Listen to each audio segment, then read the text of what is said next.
Hello and welcome to the Cinema Savvy Movie Podcast, the channel for film reviews, discussions and everything in between. I'm Chris Garner, joined once again with my co-host George Aldridge, and today for our main show, I'm going to be bringing you something slightly different this week than our usual reviews. We're going to do another one of our top 10 lists. Today, obviously, if you've seen the title, we're going to count down our top 10 comic book movies of all time. And really in the show today, we're just going to jump straight into that. Usually on our main shows, we start off with a rundown of the week in movie news, but this week, like we did with Comic-Con, that's going to be a separate video which will be uploaded shortly after this one. Purely for the fact because there was that much news that came out of D23 that if we put that into today's segment with our main show, which is already going to be long, the video would be well over 2 hours, and no one wants to sit and watch a 2-hour video. So coming up later in the show, we'll still have our regular segments of film fights and recommended movie. We're just sort of skipping the news for this week in this particular video. So we are going to jump straight into our top 10 comic book movies of all time. We'll have 5 each, so that'll be how we combine it into the top 10. Now, this can be from anything. This can be Marvel, it could be DC, Dark Horse, any single comic publisher there is.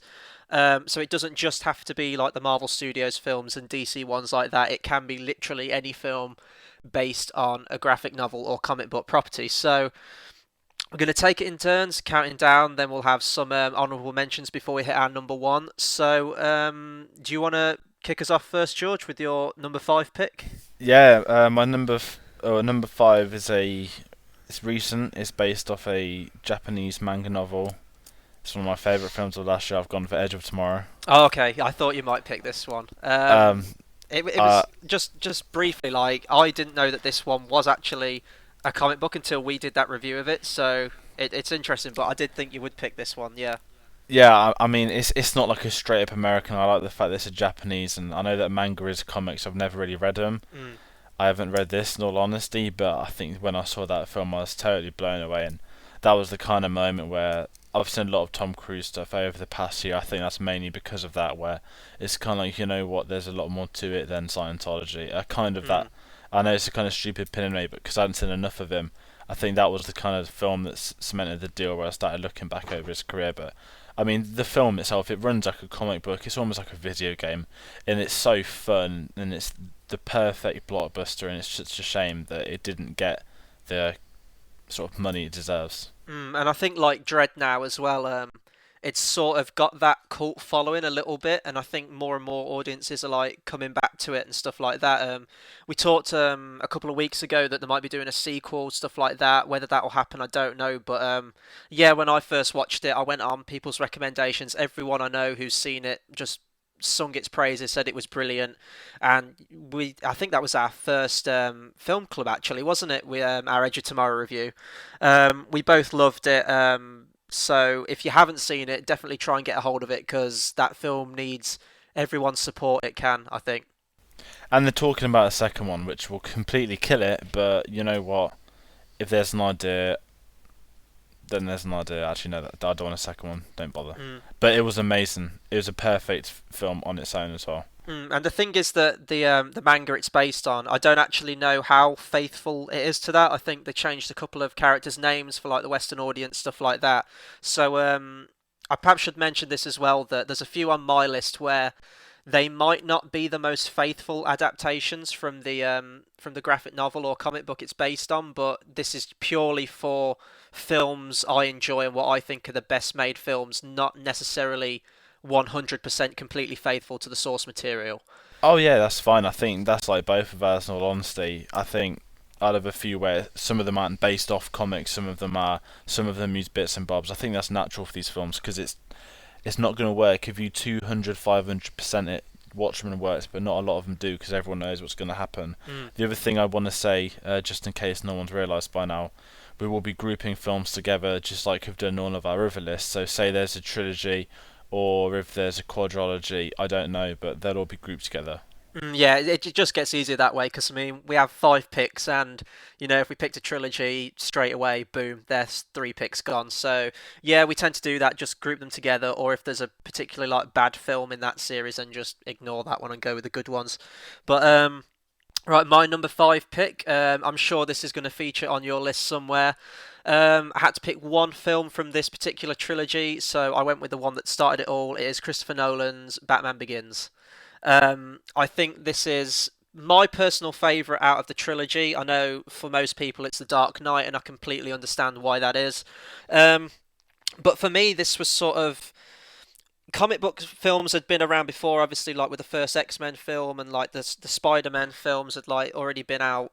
But I think this sort of helped cement comic book movies as like a force to be reckoned with. That the fact that they could be taken seriously, and it was more grounded. And it seems like a cliche now, but when you go back, this was, I think, really the film, for better or worse, that started that whole trend of comic book movies being more serious, taking like a fanciful concept from the comic book and like bringing it down so that audiences can engage with it more. Um, and just the fact that we'd had Batman and Robin before this, and then that sort of killed the franchise for, I think it was 8 years until this came out. And when you go back to Batman Begins, it's amazing how Nolan was allowed to pick all these villains and stuff. I mean, your main two villains in the film are Ra's al Ghul and Scarecrow, who most Batman like casual fans don't really know who these villains are unless you're hardcore into the comic books and the Batman lore, stuff like that. Like general moviegoer wouldn't know who the hell these villains are. But I think it was necessary to bring new villains into it, so it could show audiences something they hadn't seen before, right before it goes into the sequel with with Dark Knight. I guess if you were talking about we group series into one category, I would group this and The Dark Knight in. We've spoken at nauseum before, like in our own time. I really, really dislike The Dark Knight Rises. When that movie first came out, I was sort of in the minority in that regard. Really, everyone seemed to love it, just held it up there right next to Dark Knight. But I've gone back to try and watch it a few times, and I just have so many problems with that film. But I'll probably group Batman Begins and Dark Knight here. I think that I rank this one higher than Dark Knight because the Dark Knight, yes, that has the better villain. Obviously, Heath Ledger's performance needs no discussion. He absolutely just killed that role. It was fantastic. But to me, this was a Batman movie. This was completely and utterly a Batman movie. It was his origin story, which we'd never really seen before outside of his parents getting shot. We get to see him training up, all that stuff. And that's what I want from a film. Batman always has to be the main focus, and I think in Dark Knight, Christian Bale's performance and the character Batman was sort of overshadowed by the Joker in it. So overall, that's why I think I give the edge to Batman Begins. It was our first entry into this more dark, gritty world again to Batman. We'd sort of seen with Tim Burton's, but this is where we get it on a more realistic stage. So that's why I'd rank Batman Begins the highest out of the three, I think. I will speak about this later. I think there's going to be a longer Yeah, chat if that's right. yeah, that's fine. Okay. Is that all you've said on Batman Begins? Yeah. I've said pretty much everything I can on that. Now, my number four, it's a very tough one because I was split between two films from the same series, and I ended up grouping them because these are both important to, as in the quality of the comic book films, but also like on a personal level. And I've gone for Spider-Man 1 and 2. Yeah. And I think with Sam Raimi, I mean, I really really like the trilogy. Okay, maybe three, like, is just like hair. It's watchable, but I know there's a lot of bad with it. Especially compared to the Amazing Spider-Man, looks like bloody Godfather. With 1 and 2, I think it's like the Spider-Man 1 was the first 12A I saw. I'll always remember that, and I think it was also the first comic book film I saw, the first superhero film, and it was one of them where every single person knew the character, whether it was from the 60s cartoons that were aired every day or the late 90s ones, which I think most people our age saw. It was one of them where watching this film was so fun, and Sam Raimi perfectly captured the tone. It was light, it was happy, it was fun. And then you can look at films like The Avengers, where they're trying to be fun, but they're also trying to be funny, and it doesn't work.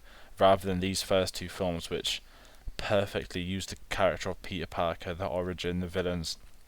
They are a great double watch. I mean, they're almost timeless, and which is a shame for the third one, because right at the end of 2, there is the Harry Osborn scene when he finds out his dad's stuff. I remember, I think I was 8 years old at the cinema. And when he goes into the shed, I was like, yes, Green Goblin, because I found out only in the past few years a lot of people dislike Green Goblin, but he's probably one of my favourite comic book villains.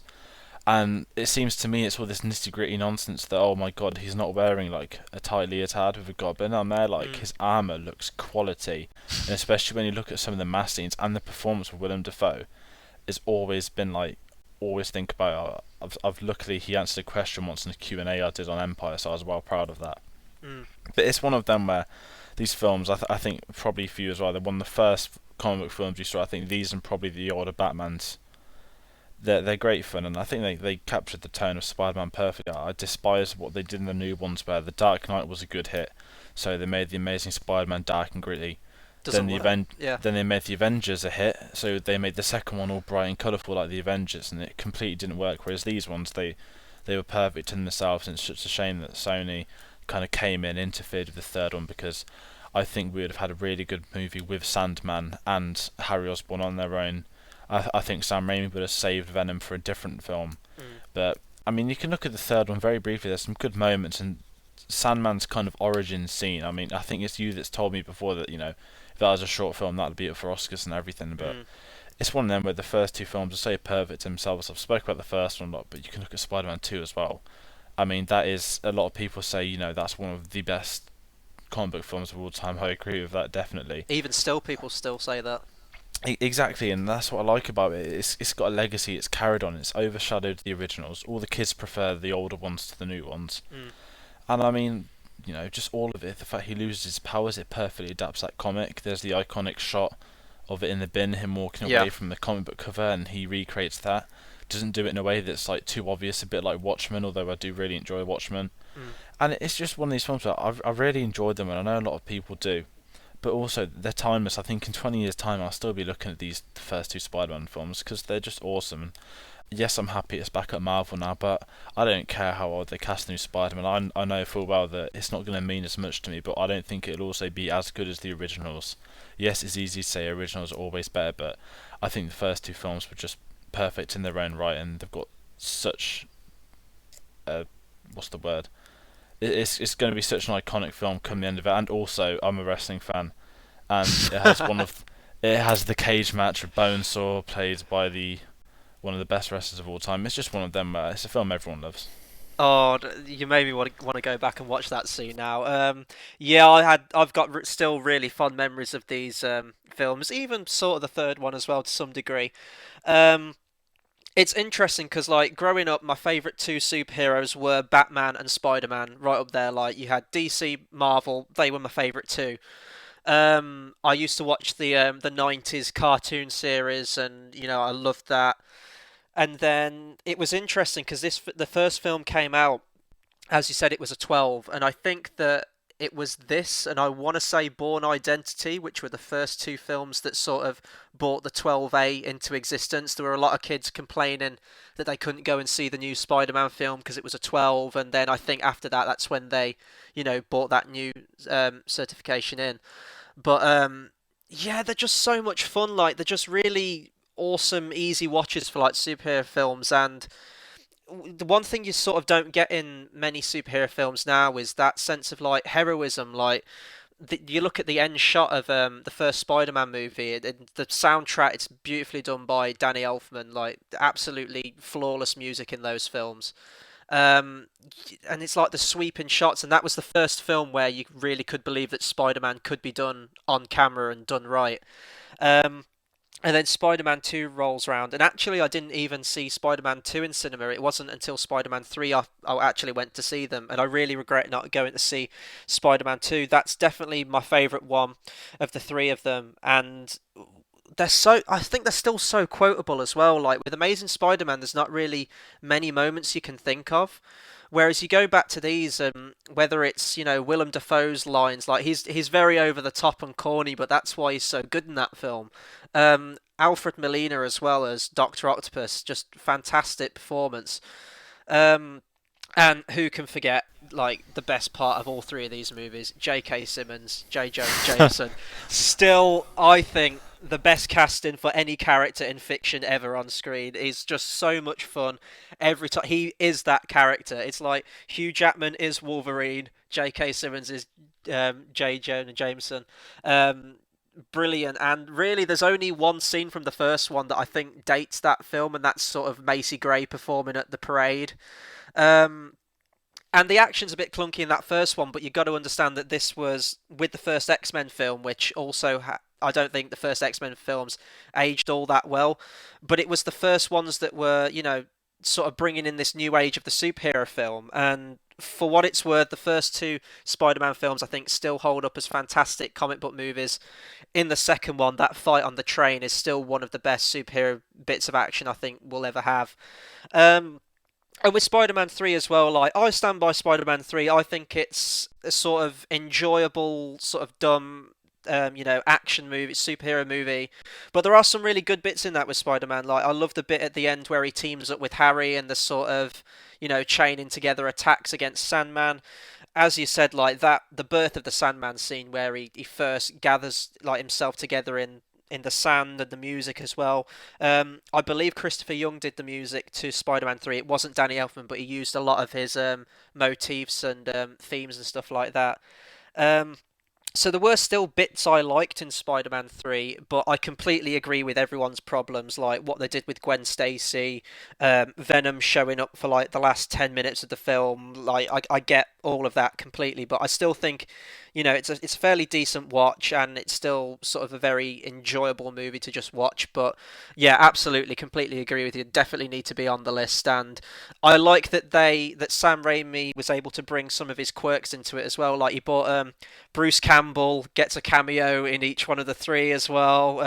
It's just little bits like that. It's just they're so memorable, just like little bits or lines or stuff like that. And Willem Dafoe, his performance is fantastic in that first one. I will say about the costume though, and I'll agree with a lot of people in the regard that it does look very Power Rangers esque. Like it is a bit clunky, it is a bit over the top like that. But in all seriousness, you look at the actual character of Green Goblin, and he's got the purple hat on, purple gloves, and I don't know how you could take that character really and put him on screen and like do him any better. Like they tried to like ground it a little more that it was like a battle suit, and I don't quite get how the mask filters into all that angle, but the glide and stuff, I think they're fantastic films. Yeah, absolutely. So definitely a worthy place on the list. Right, I'll go for my number four now. Fairly recent one. I'm going with 2010 Matthew Vaughn film Kick-Ass. Um, this film was probably one of the biggest surprises to me going to the cinema, like of all time. I saw trailers for it, and I think people were referring to it as Superbad with superheroes, and I was like, oh well, I'm not a massive fan of Superbad. I know a lot of people are, and the trailers didn't really make me laugh. And I think I went with a couple of mates, and we just sort of went on a whim, really. Like there was nothing else playing, and was like, oh well, that Kick-Ass is out now, so why don't we go and check that out? And from the opening scene, I was just completely drawn into this film. I hadn't seen, to my knowledge, I don't think I'd seen any other Matthew Vaughn films before this film. So this was sort of the film that got me into his career, and then obviously followed this up with First Class, which is another fantastic superhero film. Um, and what I love about this film the most, and this is really, really difficult to do, and with any lesser director or scriptwriter, this would have just failed and like just fallen on its arse. But it's so good that it balances its tone. Like there's bits where it's very slapsticky and over the top, and the action in it seems a lot like Kill Bill, hyper violent, hyper over the top, and comic booky. And then there'll be moments like the bit where Kick-Ass and Big Daddy are being tortured, and the tone goes so serious and realistic and stark with the violence that it balances it so well between the really over the top stuff. I mean, at the end, the main character rides in on a jetpack, so you have scenes like that, and then when it wants to, tug on those heartstrings, it really just like nails that. And the soundtrack as well. I don't know. I think there's some bits of the soundtrack that are original, but I think there's bits where they take like the theme from 28 Days Later and Sunshine, and rework the score like that. And Chloe Grace Moretz as well. Like she really needs no introduction. Her role in this film is fantastic. She almost steals the show really with Nicolas Cage, and I still go on record and say this is the best Nicolas Cage role we've ever had. She's fantastic in this film, and even in Kick-Ass 2 as well. Like, I know a lot of people don't like Kick-Ass 2. I still think Kick-Ass 2 is a solid enough film on its own. I think we could have definitely got a lot worse from a different director, but for what we got, I think it was okay. Obviously, not a patch on the first one. But the first one's just so funny. It's one of the best comedy scripts I think I've ever seen. Mark Strong's performance as well as the villain. He's in most of Matthew Vaughn's films. He's great. I just can't say enough positive things about it, really. I love the sort of meta humour in it as well. And the bit in the torture scene, there's a line that Kick-Ass says where when he thinks he's about to die, he's thinking of all the things he'll never be able to do. And one of the lines is that I'll never be able to find out what happened at the end of Lost. And at the time when this came out, it was sort of Lost was gearing up for its last season. And I'm a massive Lost fan, so it was all jokes like that. It's very self-referential with stuff like Spider-Man and Batman and comic book lore, stuff like that. It's perfect. I absolutely love this film, and it's one you can just sort of get a group of mates around and just like throw it on. And I think this is another one of those films like your number 5 pick with Edge of Tomorrow, where it's built up this cult following now, and there's rumblings that we might get a Kick-Ass 3, and I would like one to just sort of tie the trilogy up. But how Kick-Ass 2 ended, I think that 2 ended conclusively, and I think they knew that they might not get another shot at it, so they ended it and rounded it up perfectly. So Kick-Ass, my number 4 pick, absolutely love it. Yeah, with Kick-Ass, it's one of them where I never saw it at the cinema. I saw it on Blu-ray, and I think it was just as it was becoming cult that a few people I know had seen it and loved it, but not a lot had. And when I saw it, I loved it. It's like going on. It's one of them films. It's all about word of mouth, Mm. and I loved it. And about the Nicolas Cage stuff, I mean, you get the stories that in the comics, and Big Daddy's literally just this bloke like that wears a mask, nothing at all. Nicolas Cage comes into his audition and just has the classic Adam West Batman voice, and they're all shell shocked to just give it him on the spot. They redesign it for him, and it's one of them where I had so much fun watching this film. And I still love it today. I mean, I put it in my top 10 favourites of all time. Mm. Fortunately, it didn't actually make this list. That might be a bit of a shock, I don't know, but It's difficult, isn't it? Like, again, with this list, there's so many good comic book movies out there that to cut it down to 5, it's almost heartbreaking that you have to leave some of them off. But that's the thing. I mean, with a top 10 favourite of all time, it's easier to do because it's kind of rewatchable what you love and stuff. But with comics, with me, there are ones that I love, i.e. Kick-Ass, but they kind of, I mean, my top 20 is an incredibly solid top 20. My top 30 is a very good top 30. But like a 5 is so hard to perfect. But I think I just got it. But with Kick-Ass, it's one of them where it just missed out in the barrel. But I just want to speak about the comic book quickly. That Mark Miller, the writer of it, mm. he created Civil War, which we're having on screen next year. I think he had like a 5-6 year stint at Marvel, did a lot of good there, helped rebuild it. Then obviously he left Marvel. I think he vaguely worked on DC. Then he soon left DC and started making his own world. It's called Miller World now, which is Kick-Ass, Kingsman, both connected together. And I think he's got a new one called Chrononauts or something, where basically every comic book series he's announced is now becoming a film by 20th Century Fox. Just one of them where this guy is doing great, and I think because he loves it, or he knows what to do, and you see that in Kick-Ass, and it translates onto screen perfectly. Oh yeah, and he's so enthusiastic, and even with the future of it as well. Like, he really wants. Well, obviously it's his stuff, but he wants his films to do well, and I think he does have a lot of creative input into his stuff. So yeah, he's brilliant, and I know that this film varies a lot from the comic book. I talked about this; it doesn't have to be necessarily the most faithful, but I think it's still a solid movie, and I think he knows that as well. And you can't make everything, with a few exceptions like 300, Sin City, or Watchmen. You can't make everything 100% faithful. It has to be its own thing. It is an adaptation at the end of it. Yeah, and this was 100 times better. Not an has to be. The Oh first yeah. Kick-Ass book's all right. The film was on another level. Mm. And then And this is your number 3 pick, isn't it now? moving into number 3, we are keeping with the Matthew Vaughn side of things. I've got X-Men First Class. Okay. Yep. Originally, I had Days of Future Past, but when I was listening over it yesterday, I just felt I had to drop it. I think I really like it, but it didn't make the cut again. We're talking about how hard it is. Days of Future Past was one of my favourite films last year, but First Class for me is one of the most memorable films I've ever seen. And I don't know what I like. At the time of watching it, I liked X-Men. I liked the first two.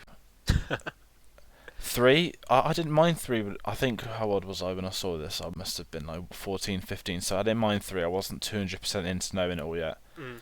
Wolverine I half enjoyed, obviously. Then I saw First Class and I was like, wow, this is a very good film.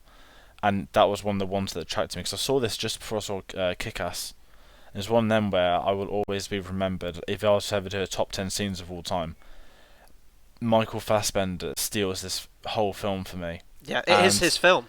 Ultimately, that's what the story revolves around, is his character. exactly, like, I think Xavier's great in it. James McAvoy's a great performance, but it's Michael Fassbender. It's the scene in the Argentinian bar. I think single-handedly it's one of the best things, and I'll always remember watching that for the first time, like, oh my fucking god, I want that bloke in Star Wars one day. At this point, there was no Star Wars 7. When the rumours came, I was all in, please get Fassbender. But it's one of them where I love the fact that he's not afraid. I mean, Matthew Vaughn does it in Kick-Ass, he does it in Kingsman, he's done it in even little films like Stardust. He's not afraid to show violence, and he'll try and get it as much as he can to his 12A rating. And in this, it's when, you know, Michael Fassbender's hunting Nazis. That's like a Inglourious Basterds rated 18, but he tones it down to 12A. But he's still there, stabbing knives in their arms, shooting them off screen, and it was brutal. But the whole film itself, origin films really hard to do, especially prequels. They're very rarely done right. But this one, I love the fact that they didn't focus on Magneto or Charles. They did it together, and it kind of develops their friendship. And now, you know, it's kind of kick-started its own trilogy in a way, because X-Men was dying at this point. I think if First Class would have failed, Oh, it would have been done. That's Yeah. X-Men done and dusted. But now, you know, because of this, they got Vaughn come back. He's like, okay, he wrote the script for Days of Future Past. That was his idea. Obviously, he turned it down to do Kingsman. Fair play to that. Not everyone would choose I think, a 50mm film over a 200mm film. And you can still see the tone in Days of Future Past. A lot of it's Matthew Vaughn's. A few little things tweaked, but it's one of them where I had so much fun times watching this, and I love the fact that there's one or two action set pieces, but it doesn't go into it too much. I like the character development. I like the way Fox has made a lot of errors, but the fact in the X-Men world that, you know, X-Men, they're all kind of freaks, they're mutants, they're not what we like. I really like that aspect, and I think it pays off in this when it's the first, you know, the beginning of the mutants. And at the time I was in year 11 studying the Cuban Missile Crisis, so this was, you know, one of the films to watch at that point. And it was great. I think it perfectly did the history of reality, blended it in perfectly, didn't milk in. I had a really great time watching this, and, you know, thank God for this, because X-Men is now on the up. Yeah, and the fact that they've sort of like gone back in time now almost, and like the first one, and into the second one, with the 70s as well. They are so able to like seamlessly blend bits of history and mix it with the X-Men, and I think that's really cool what they're doing now. Um, I think I've said before, I don't know whether I've said it on one of the videos on our channel or just to you, but X-Men is my favourite Marvel like comic property of all time. I love absolutely every character in it. I used to watch the 90s cartoon again. It's one of the best like intro themes to a kid show I think I've ever seen. And you know, the X-Men films were some of the first comic book movies I ever watched as well. I remember seeing the first one, but most notably the second one, X-Men 2, and I was really wrestling with myself like which X-Men movie, because there might be one that appears on my list later on, which one to pick. And for the longest time, X-Men 2 was my favourite. As you said, like, 3... I really didn't like. I remember like shouting at the screen like, "Why have they killed Cyclops off screen?" Stuff like that. The less said about X-Men Origins Wolverine, the better. And then with this one, I remember when it was coming out, it was right. We got a new director, and I don't think they specifically said it was tying in with the rest of the X-Men universe, like the films that had come before. It was very much marketed as a reboot. And I was really against it at that point because I was still clinging on to the memory of X-Men 1 and 2, and I was like, well, you're going to reboot, you know, those films. Those were fantastic. Like, try and continue those somehow.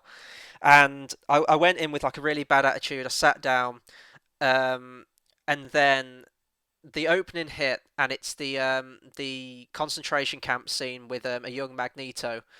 And I don't think they used the shots from the first X-Men film. I think they reshot it all, but it's almost shot for shot accurate to the first one. And I was like, oh, okay, this is still tying in with those old movies there. And right from there, I was completely on board with it.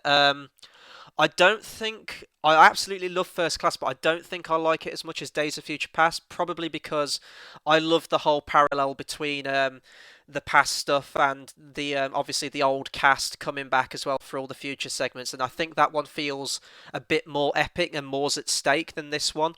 But like out of all the X-Men films, this is the one where you can really see the director's style like on screen. This is definitely without a doubt a Matthew Vaughn film. Like you can see that in every single scene, every single line of dialogue, stuff like that.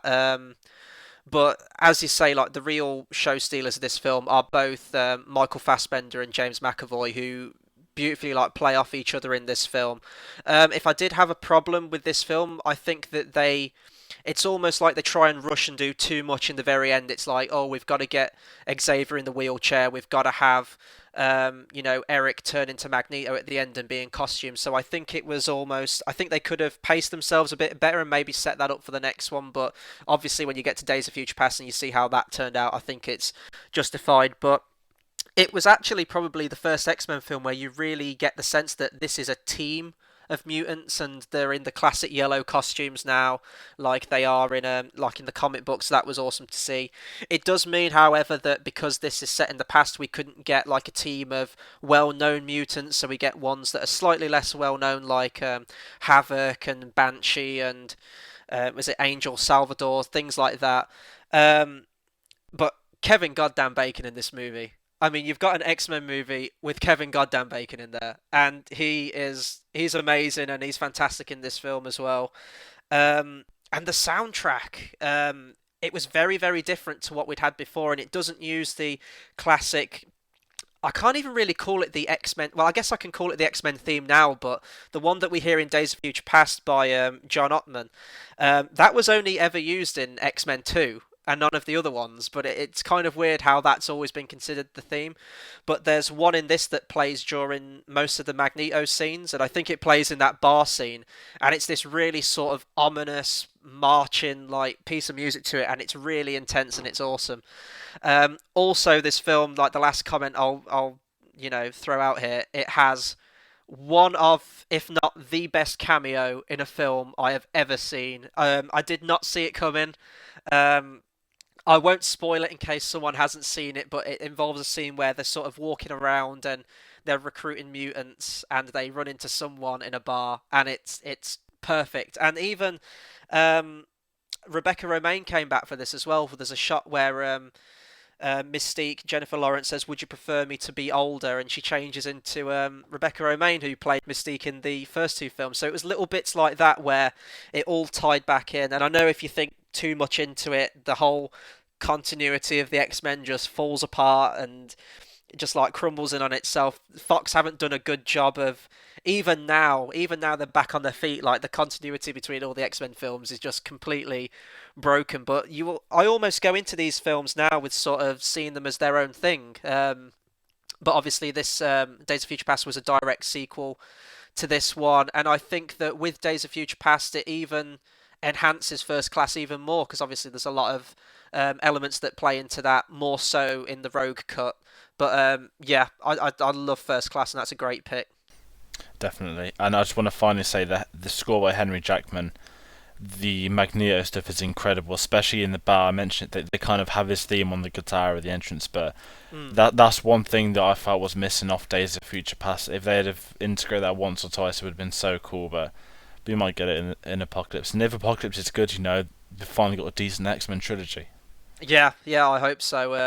I just really hope it doesn't follow the usual trend of trilogies where the third one kind of, doesn't match up to the other ones, but we'll have to wait and see. So my number 3 pick now, not a Marvel or DC property. This is, I don't know how many years it was after the fact that I watched this film, but I just instantly fell in love with it, and that's V for Vendetta. This was written by the Wachowskis. It wasn't directed by them, although I think a lot of people always think it is. It was actually directed by James McTeague, but I think that the Wachowskis had a big involvement in this film.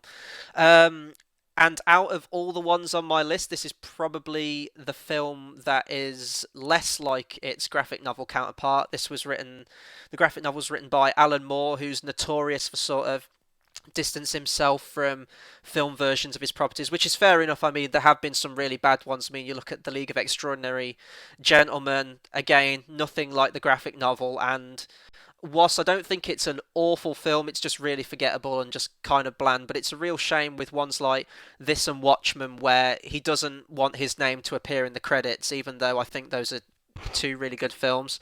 Um, just everything this with this movie, it's I think this film's almost timeless. It's set in a dystopian future in London where John Hurt is sort of a dictator, and there's a curfew. Everyone has to be back before a certain time.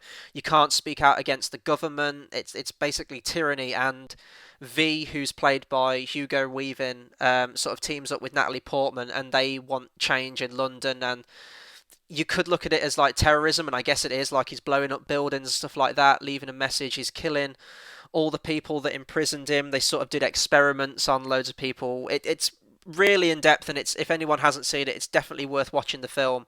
But the message sort of about politics and tyranny and like the freedom of people, all stuff like that, all play into this film. And as such, I think it's timeless. Like, you can watch this film like during any sort of political stage of the country, or any country really, and I think the message will always be there. This is probably the best thing I've ever seen Natalie Portman in. I know she was great in Black Swan, but I think her performance in this, she really gets to sort of play a multitude of personalities, really. There's bits where she's sort of the naive, innocent girl at the start, and then she sort of becomes more detached and emotionless as the film goes on, as V's sort of grooming her under his leadership.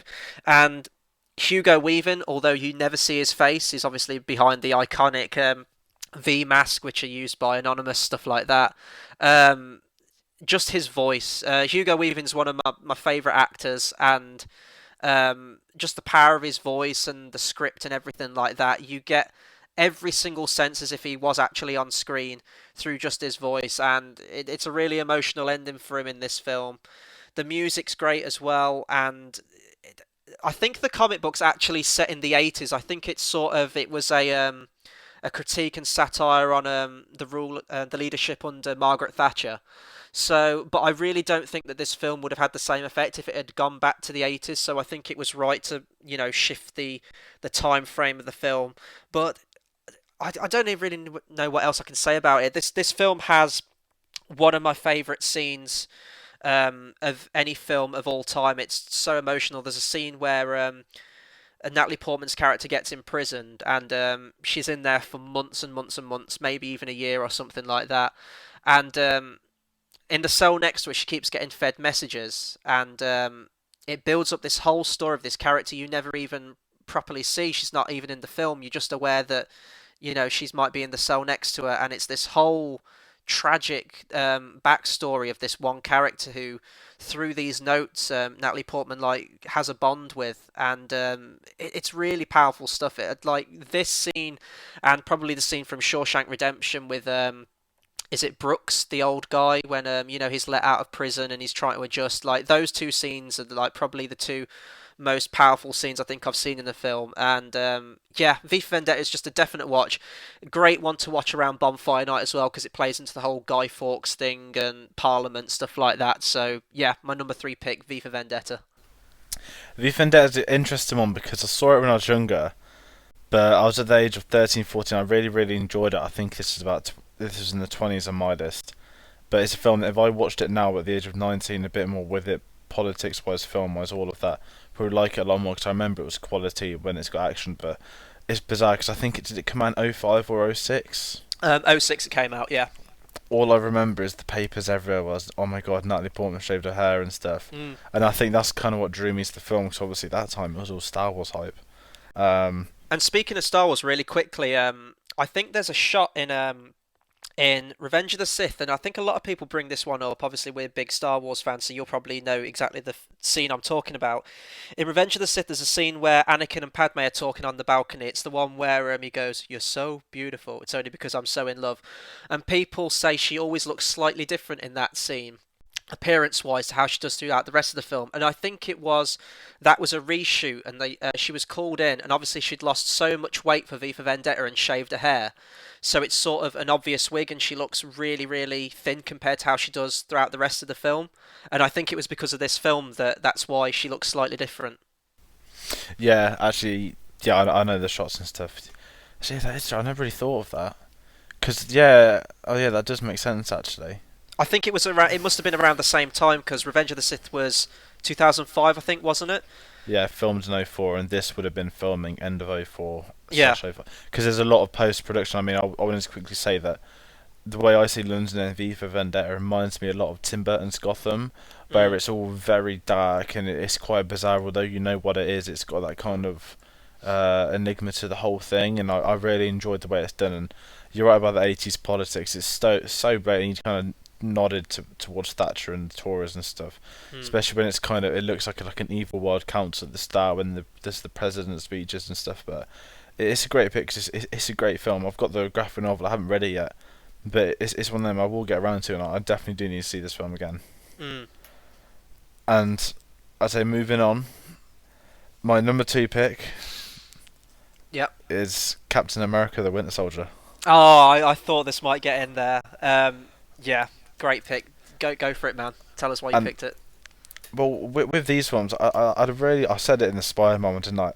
I like the Marvel films. Yeah. However, again, they're trying to be funny, not just fun.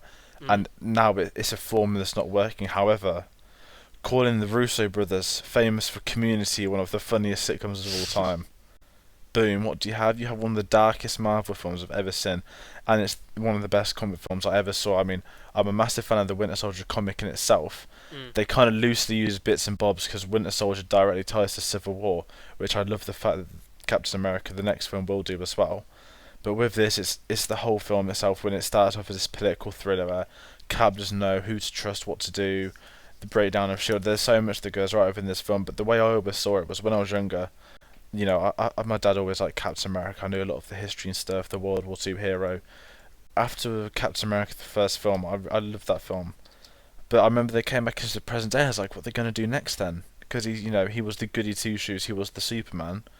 Then enter Winter Soldier, and it was incredibly dark. I looked at that, and the fact that they did something interesting, and by doing the interesting stuff, it developed the character of Captain America, probably making him one of my top three favorite Avengers. When really I didn't care about him. Mm. But I think the film itself was just great. Where they always say, oh, it's like a '70s spy thriller because it's exactly like a '70s thriller. It reminds me a lot like the Manchurian Candidate. I don't know if you've ever seen it. No, I've never seen that. It's like we did it in film. There's a '60s one with Frank Sinatra that was really good. Then what they did, they redid it in '04, I think, with Denzel Washington, Mm. and it's one of them kind of few remakes that they apply it to modern day, and it was as good as the original. But it's one of them. It reminds me a lot like that, and you don't get a lot of these films anymore. And I think with the Winter Soldier, it does that, but it doesn't forget the fact this is a comic book film, and you kind of have to have your comic booky thing. So introducing the Winter Soldier, not only is there action, there's character development. It cuts back to Bucky. I always knew who that was, but it's in the film when he takes his mask off. He goes, "Oh, Bucky." He's like, "Who the hell was that?" They directly got the panels from the comic book, which I thought was amazing at the time. Because okay, I said that Spider-Man did it once or twice. This did it, but I think it just ups the game of the comic book film because we've had the Dark Knight ones doing well, and they work as the Nolan films they are. But you get in the Avengers where it's too happy and stuff, and First Class was very much the middle between the sort of darker of Days of Future Past, but also the lighter side of the others. Mm. But I think Captain America came in, it stole the show. It was a film which I thought would be good, but not great, and it completely put me overboard. And I just, the more I think about this film, the more I enjoy it. And it's one of them where it's definitely going to be one of the best comic book films come 10 years' time. And this also might be the defining film in the whole of the cinematic universe for the next 10, 15 years, whatever their plan is. Yeah, no, I completely agree with that. And what's interesting about this film is that I went to see the first Captain America film. I've only seen it that once, didn't care for it at all, really disliked the character of Captain America. You compared him earlier to like Superman, and that's exactly what I thought. He is the Superman of the Avengers. He's the Boy Scout, freedom, truth, justice, the American way, all that stuff, and I just always found him really bland.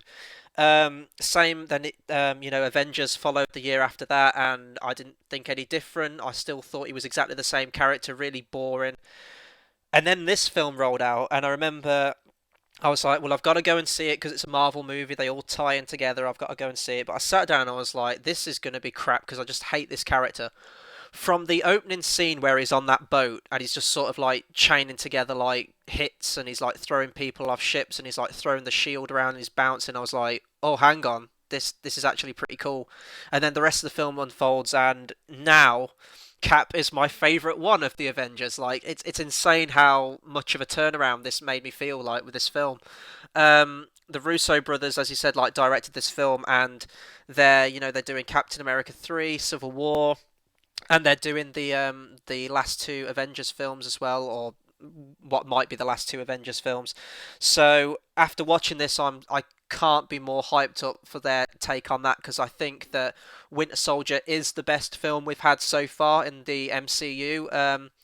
I like Guardians as well, but they're two very different films. Guardians is just sort of like the fun space buddy like group movie. This is, as you say, I don't want to say it's dark, but it is probably the darkest that Marvel's gone so far.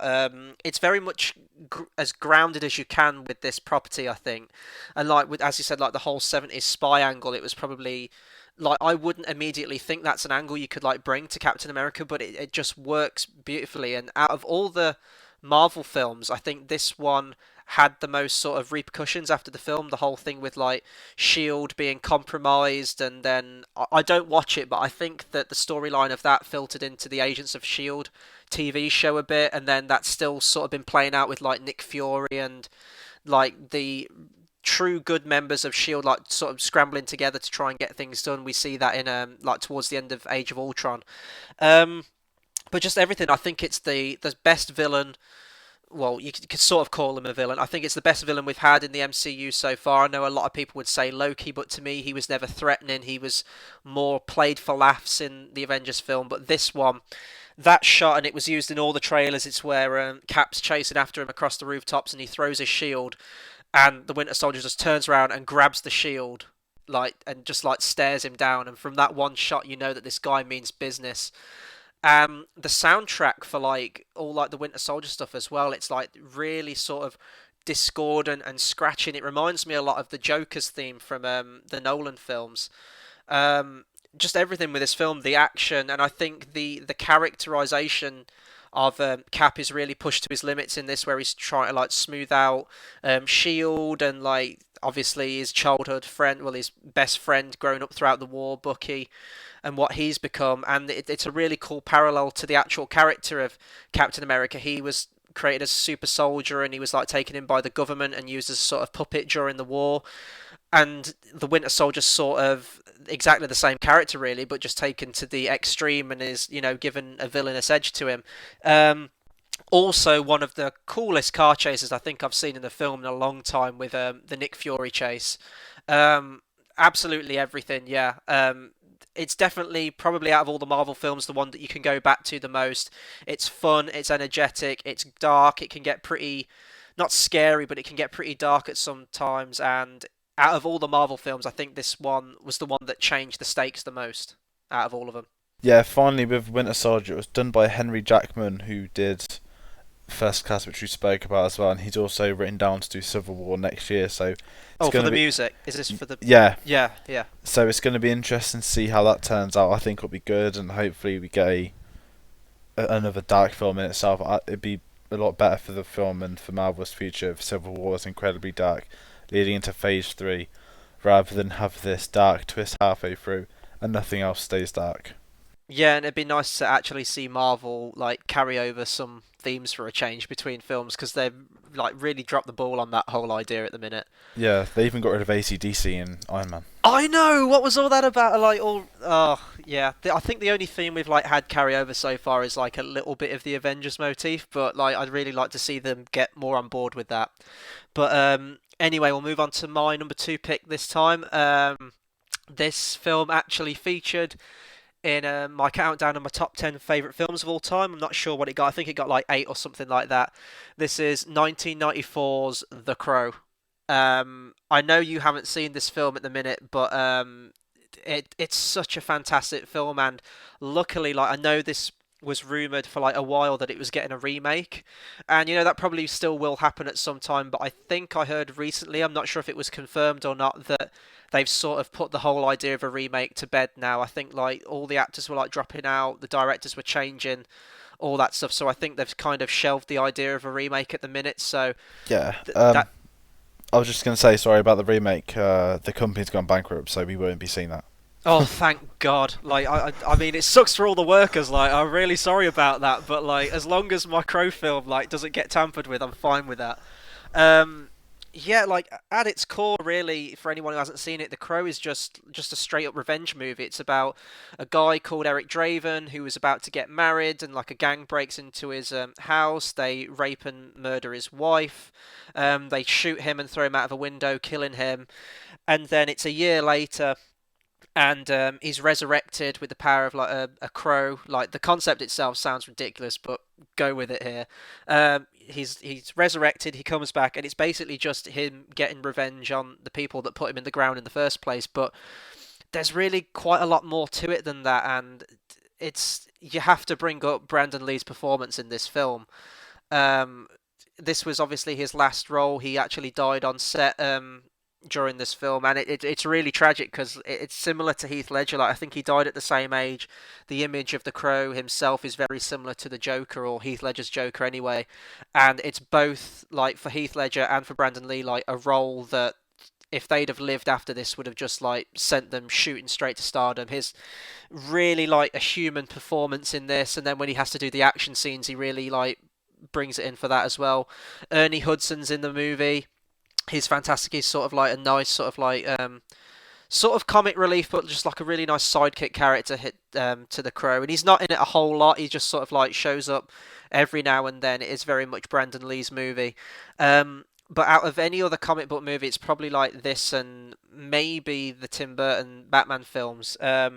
It's the most immersive comic book movie I think I've ever seen. Just in how it builds a world and builds the atmosphere around it. Like you see a lot of the shots, and I think a lot of the shots are actually done through miniatures. Um, it just feels so lived in. It looks decaying. It's always raining. It's always night time. It's depressing. You get the sense that there's no hope on the streets with all the gangs, and it's violent. And the music as well, like it's got a great soundtrack both orchestrally and in terms of like the like bands that like come to like do songs for it as well. It just gives it this really grungy and like sort of heavy metal vibe to it, and it's just brilliant.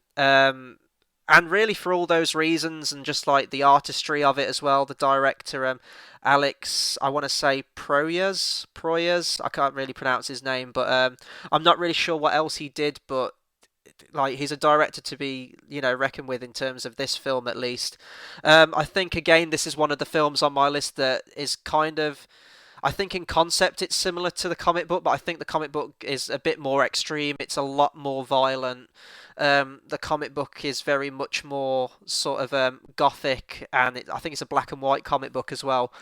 But as a film on its own, it just completely stands as like a really nice standalone movie. It's really beautiful. The action's great, and all the characters are completely memorable in it. And like, there's loads of sequels to it as well. I think in one of the sequels, I can't remember if it's the third or the fourth one. I think Edward Furlong played the Crow, the guy who played young John Connor in Terminator 2. Um, and the sequels are meant to be bad. I don't want to watch the sequels. I want to just keep this film as sacred as possible. And again, like just to reiterate, like the fact that the remake now currently isn't happening, just it pleases me a lot.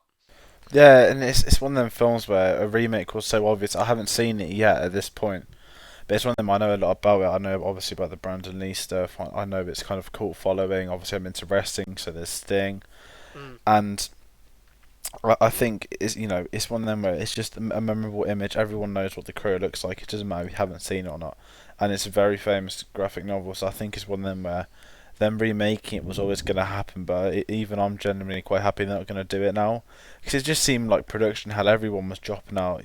Directors, cast, crew, all of it, and the fact they settled on Luke Evans, who would have been your best bet, and even he dropped out. Mm. Yeah, and when he was actually cast, I was sort of okay with the project for a while. Like to me, he was probably, alongside Martin Freeman and Richard Armitage, they were the best things in the Hobbit films as far as I was concerned. I thought he was brilliant as Bard, and I would have liked to have seen his take on it, but don't know, maybe it was like the production was sort of all over the place. They hadn't found their footing, so he thought, I can't wait around for ages, or maybe he had other projects lined up, something like that. But it's sort of a shame because I would have liked to have seen his take, but if everyone's dropping out, then clearly the remake wasn't a great direction to go in. Yeah, definitely. And I think moving on from The Crow, we both have our three honourable mentions now, so it's kind of, almost at the list, but just not there. Yep. Um, yeah, so what, should I do three in a row, then you do yours? Yeah, just go through your three. First one was Kick-Ass. Obviously, we had a big chat about it, almost made that list, not quite, so I don't really need to go into detail on that. Second one was Guardians of the Galaxy. Very fun film, shocked me. Yes, I've been moaning about Marvel being funny, not fun. Mm-hmm. This was an out-and-out comedy. The director does comedies. The cast, some of them famous for comedies.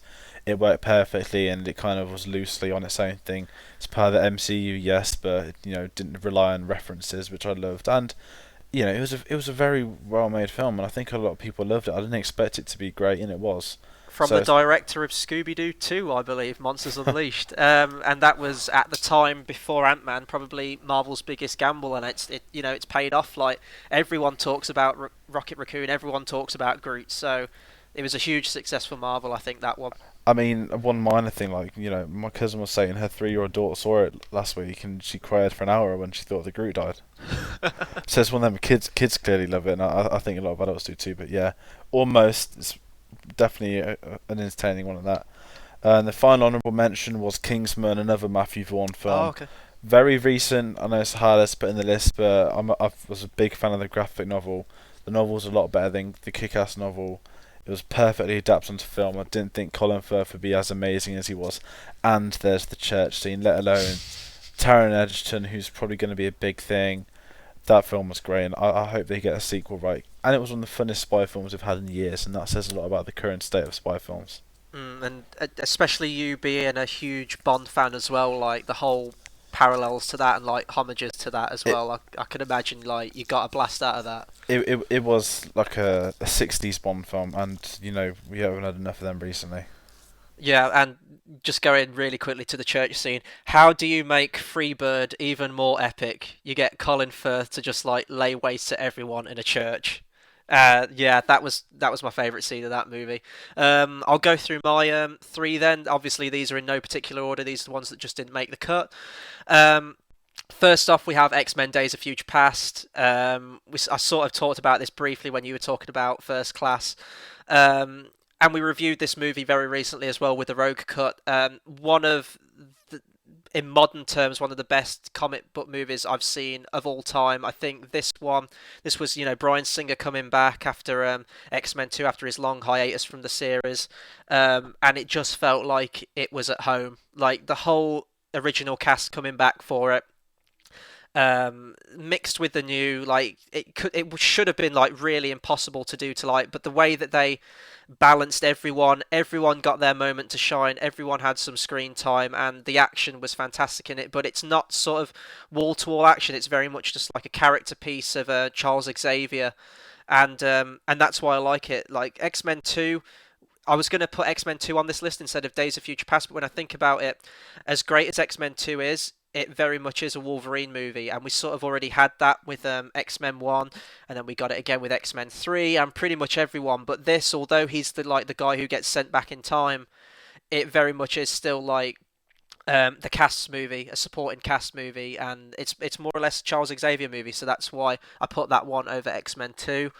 My other one, and this was a film I didn't see until a couple of years ago, and it's a character that, in terms of comic books, I'd never got into. I always found them really boring. It's Superman the movie by Richard Donner.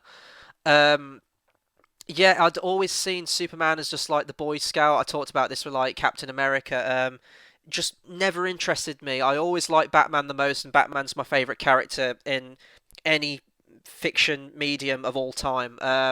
Because he's got problems, he's got something we can connect to with. Whereas Superman's just sort of, he can do anything, he can be anywhere, he can just pull powers out of his ass and just save the day all the time. And it got really boring. But when I finally sat down to watch this movie, the film starts off. You get like a voiceover with the original comic book of Superman, and then the curtains part. It's almost like you're at a theatre, like you've seen a performance, and then you get the opening credits sequence with John Williams' untouchable Superman theme. To me, this is John Williams' best work, the soundtrack for these movies, and I don't think there's ever been a piece of music that's more powerful than the Superman theme and as iconic as that. Christopher Reeve, best Superman we've had. He is Superman. He's like Hugh Jackman, Wolverine. Christopher Reeve is Superman to me. And yes, it has dated quite a lot. It's very corny. And it very much is a product of its time, and it could be viewed as a sort of museum piece at this stage, but it's still a definite one to watch, and it has a lot of heart to it, which I think was missing in like Man of Steel, stuff like that. And then the last one, I thought about this long and hard, and I didn't know whether, but it does technically count because it is based on a comic book. Sort of out of left field with this one.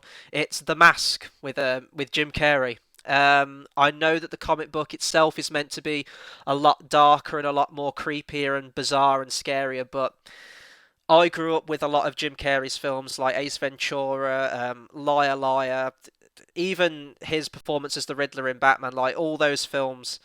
And Dumb and Dumber was always my favourite, but right close second to that was The Mask. I thought that Jim Carrey was able to bring his classic sort of zaniness at that time.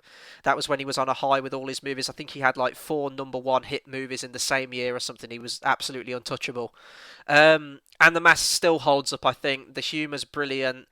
And he's just such a fun character to see. Like, I know we got that god-awful sequel, like The Son of the Mask that doesn't even count, but I would have loved to have seen Jim Carrey come back for a sequel to this because I do think that the possibilities with the story are kind of endless.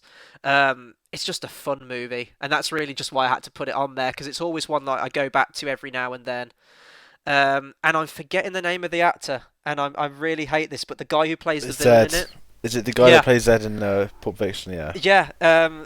Those are like the only 2 films I've ever seen that guy in, and it's a real shame because he's a really great actor in both of those movies, especially even in this. Like, I would say that it is a PG, I think, The Mask, and it is very much a kids' movie. But there are bits where it gets very dark, like the sort of like crime underworld and like the heists that are going on, stuff like that. And he does get scary when he puts the mask on. He's a great actor, and I just wondered why his career never really took off. And also, if we're going to tie this in with comic book stuff, one of the henchmen of the villain in it played Johnny Storm, Sue Storm's dad, in the recent Fantastic Four. Did he? Yeah, yeah. He dies, I think, in The Mask. He's like sort of on a bank heist, and I think he gets shot or something like that. Yeah, I'd have to go back. I'm really blanking on like the actors' names, and I feel really bad. But yeah, but I don't want to bring it back to Fantastic Four anyway. So now we're going to get into our number 1 picks. I do have an idea of what your number 1's going to be. For anyone who's like watched this show before or followed it, you've been very vocal about one of your favourite directors, but go for it, man. What is your number 1 favourite comic book movie of all time? Man of Steel. Oh God, no. No, not really. And mine's actually Fantastic Four, by the way. I was waiting to drop Man of Steel and the second you said Superman. No, it's obviously the Dark Knight trilogy. Nothing was coming close. Man of Steel was never, ever going to get there. It's still technically Christopher Nolan link, so I was worried for a second there. Oh no, in the words of Zack Snyder, the Dark Knight trilogy is the unrelated prequels to the DC universe, which I don't know whether that's a credit or a slap in the face to Nolan, but it doesn't matter because the DC universe, the Superman aspect of the DC universe, not yet the Batman one, won't be as good as the Dark Knight trilogy. I mean, I know we spoke earlier that you're not a big fan of 3. I can understand that. It's come out that a few people dislike it. There's still a university I think they're loved, but there's a very niche audience. I think it's people that are into a lot of similar films dislike it, if you know what I mean. Yeah. Because you speak to the average person, they love it. And it's one of them where I think we spoke about Batman Begins, the way that kind of changed it. I think you're right, Batman Begins was kind of the first, almost you could say 5-star comic book film, and then what that needed was the money because it was a hit. It was 300, 400, but then you can cut to the Dark Knight. That got you $1 billion. That got the world watching. That got studios sort of rustling for rights and that. I think there's a trilogy there, just fantastic films. I won't delve into 3 too much because I don't think this is, especially with the size of the news this week. I don't think this is the time for a Dark Knight Rises argument. That needs to be like a review in itself, because we could argue that point for like a solid 2 hours straight, probably. Definitely, but I think as the trilogy as a whole, I mean, you've got the villains you spoke. I never really thought about that way. That I know that I knew Scarecrow and Ra's al Ghul, but a lot of people didn't. I love the fact that Nolan was allowed to pick unused, and I think the fact that he teased the Joker at the end. It wasn't kind of we're getting a sequel. It was literally the ending of the year one comic. I mean, with Nolan, he's a massive Batman fan. He said he is that, he co-wrote with his brother Jonathan Nolan. Chris Fame said, "Oh yeah, I bought my brother, I think, Dark Knight Returns for his like 13th birthday or something." There's a lot of history there, and I think in each film he was kind of annotating two or three famous graphic novels, weaving them together in a way that is very original to what Nolan was looking for. And I think the realistic tone, Batman's one of the few characters it would work on, and there is limits to it. The fact that Ben Affleck's Batman is going to be a completely different iteration, great, I love that. I like seeing these different versions, but what Nolan has done, he's created his own almost genre of a superhero film now, with the dark, gritty realism, and I think it works in its favour. Like, in all honesty, very few people knew who Lucius Fox was before Batman Begins. A lot of people still don't. A lot of people think they made him up to have Morgan Freeman, and it was all legit. He made Alfred from the butler to the badass. That hadn't been done a lot in the comics. It was always the same Alfred. Now we're clearly getting another badass, and I think this is almost the setting stones for the combat movie genre. I don't think without these films that we would have 8 a year coming out next year. I think we'd maybe have 2 or 3 the way it used to be. But if you look at them themselves, I mean, we can talk about the Heath Ledger's Joker all day. It's such an incredible performance, and I think you mentioned, it's not really Batman's film, that one. I can kind of see where you're coming from, but I think that Batman's presence is one of them where Heath Ledger was just better. I still think Christian Bale was good in it. He might not be the definitive Batman. I still think Adam West and Kevin Conroy are. Oh yeah. That's me being genuinely serious about Adam West. I would always see him as Batman. But it's one of them where I think Bale was good, Alfred was good, but the film itself, you had a villain better than the hero for one of the very first, arguably the first time that's happened in a comic book film. But it's just everything they've done, and they've affected me like individually. I mean, everyone knows it now that obviously there was Star Wars. Then post Star Wars, I still loved it, but there was kind of nothing coming out, nothing new. And then when I saw The Dark Knight for the first time, it was one of them where I was like, wow, that was one of the films that got me into film itself, looking at sort of the good films. Yes, I've seen a lot of them before, but as in the making, the behind the scenes, that sort of stuff. And it kind of gifted me into these comic book worlds, which I'm grateful it has done, because I mean, I love reading them. I love seeing these new films, but obviously now Star Wars is coming out, I am very, very quickly shifting back into the Star Wars ways. But, Nolan itself, he's my favourite director. I've had the honour of meeting him. Then I could talk about the soundtracks. There's Hans Zimmer. Also, James Newton Howard can't be forgotten. He's very important to the film. You'll notice the differences in the Dark Knight Rises soundtrack. And I think as a trilogy they work. You have a beginning, middle and end. It's very questionable with the Dark Knight Rises. I love Tom Hardy's Bane. I think everyone that moaned about him not being Henchniff was an absolute moron that didn't realise that, this is a realistic world. If Nolan wanted CGI, he would have had the £500 Bane, believe me. But it's one of them where I think his agreement was, if he's allowed Inception, he'll do Rises. I think that's exactly what happened. I think Inception was the passion project, as was the Dark Knight, and I think Rises, he cared. I mean, anyone that spends 2 years of their life making a film cares. But it's one of them where I think because he'd obviously been on such a high, he was clearly looking at the future, and I've got no issue with that. And I love the fact that he's turned down. Okay, he's an executive producer on Man of Steel. He had a lot of input into that. However, he's got nothing to do with the post ones, and I'm happy for him. I want him to keep moving on doing his films, but this is a trilogy that's probably the best film trilogy since Lord of the Rings, and it's my personal favourite. Obviously, everyone knows it's my second favourite trilogy, and to the genre, it's very hard to look at anything past this as being definitive. And also, again, I said it's another iteration of Batman, and you're right, he's your favourite fictional character of all time. He's one of my favourite characters, and he's someone that you can just watch dozens and dozens of different people do films, but it's going to be incredibly hard for someone to do one as good as this. But I'm really hoping that Ben Affleck can live up to the expectation. I think I've said this before. I think Ben Affleck is absolutely gonna just kill it as Batman. It looks more like, I think we're ripe for like a different Batman now. Like we've seen the realistic take on Batman for like it was like 10 years, wasn't it? Almost.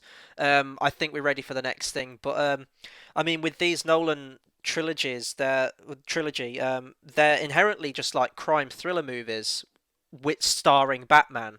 That's the best way I can describe them, really. I think more so the last one, because that sort of sidelines Batman quite a bit. I think he only appears in it like 3 times. It's mostly Bruce Wayne.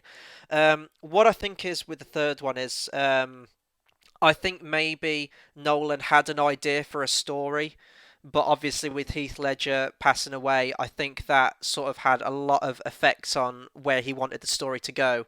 So I think he had to rewrite it a lot, and it's what we got. And also like the fact, like a lot of people call it a trilogy, and I guess it is, but really.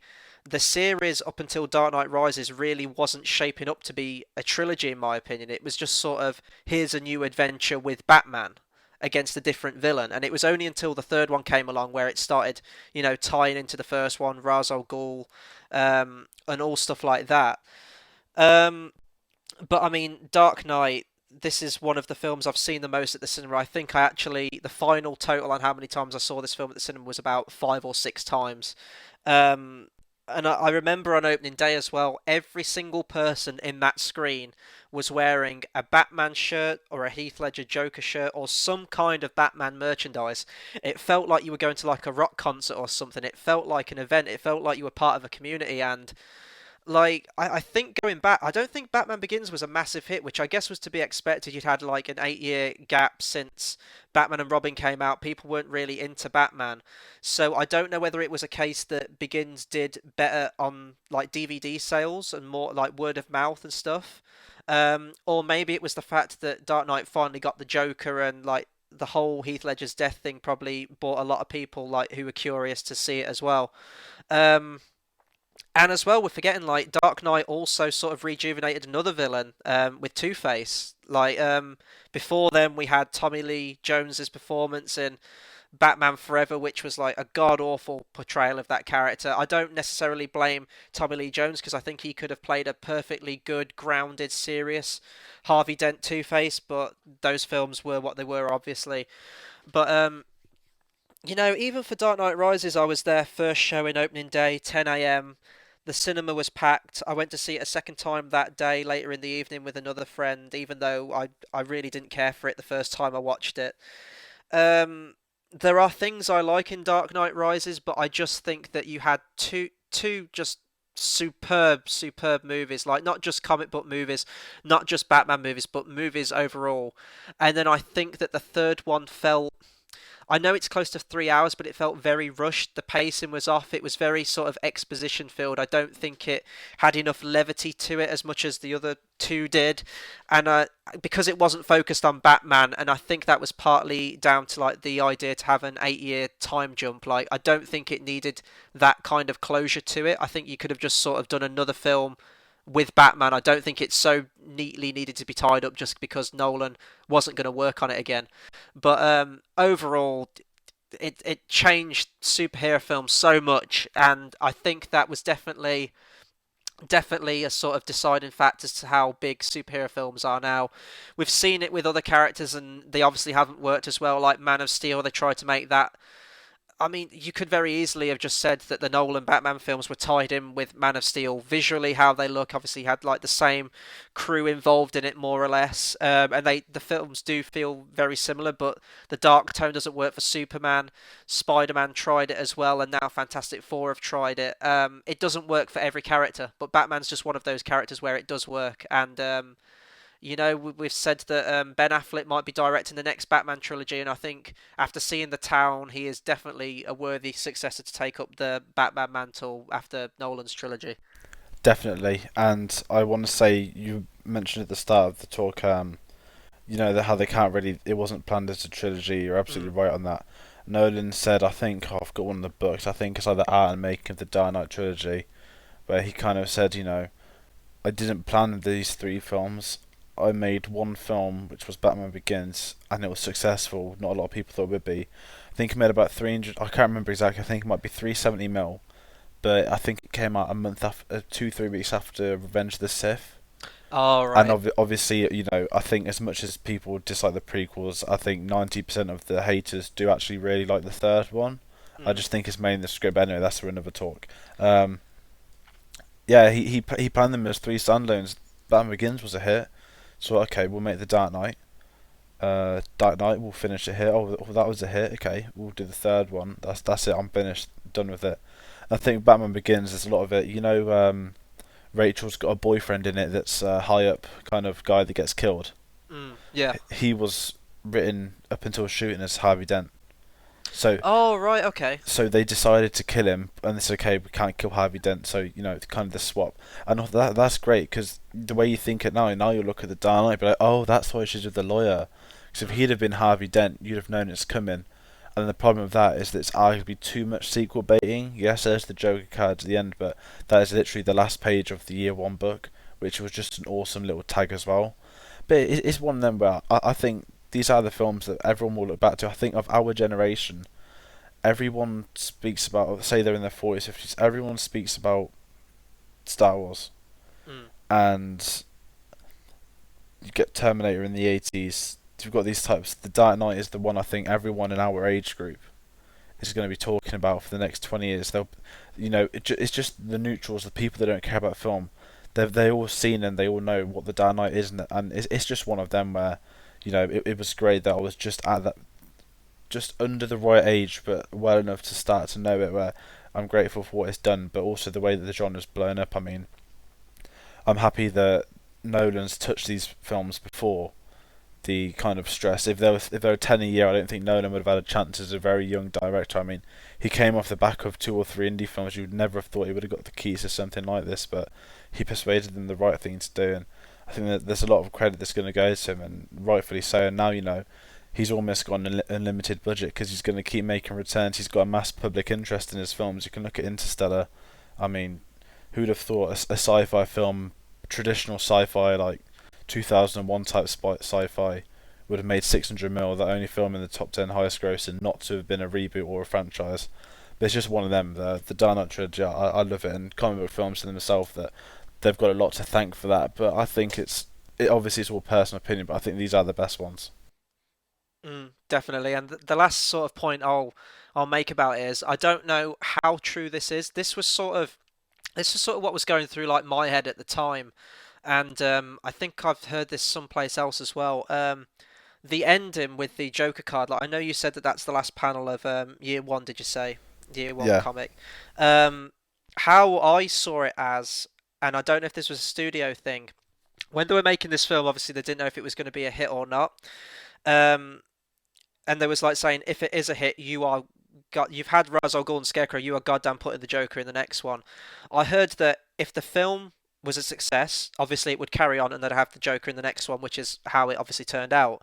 If it didn't, because it was a prequel, I think a lot of people were thinking it sort of semi could tie into the Tim Burton ones. I have no idea how true that is, obviously, because they're very different films. But I don't know if the studio was sort of saying, oh, well, if we end it here and it teases the Joker card, that teases Jack Nicholson's Joker for the next one, so you could kind of just see it as a prequel, like an origin story. I don't know if that's true or not. yeah. I mean, I think the thing with me, because I didn't see Batman Begins.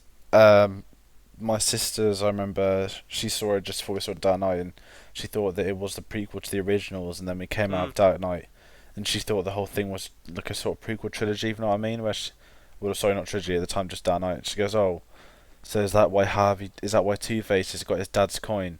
Because he says it's his father's lucky coin." She thought that Mm. was relating to Tommy Lee Jones, where it's one of them where, that's kind of funny to look back at now, but I can understand where they're coming from, because if it was crap, you could just leave it there and just be done with it. But Mm. the fact it works, they got the Joker in, and it's clever play. I think it's probably a combination of the board saying fair enough, because I bet it would have been very hard for Nolan to resist having one of the sort of A-list Batman villains. Yeah, and that's like fair play to the studio for letting him, go with his vision and having Ra's al Ghul and the Scarecrow in there. Because before Batman Begins, I'd never heard of Ra's al Ghul, to be honest. Like I'd heard of Scarecrow; he was always one of my favorite Batman villains. But like most studios now, like you see it even now, like they'll be like, "No, you are goddamn putting the Joker in the first movie. That's the villain that everyone's heard of." It's like Catwoman, Riddler, Penguin, and Joker, like the ones from the '60s. Like they're the ones that everyone remembers. Like no one really had heard of Ra's al Ghul like general moviegoer.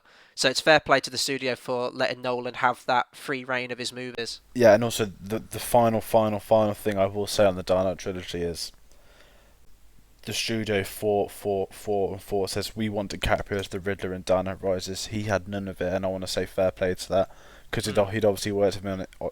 Sorry, he'd worked with him on Inception, but he held his ground and they kind of took it. Oh, that's fair play on both Warner Bros. And Nolan.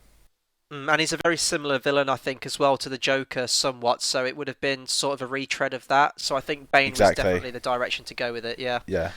But now we'll move on to my number one, and you best be ready to still carry on talking about Batman. Slightly different though. It's Tim Burton's original Batman 1989 film.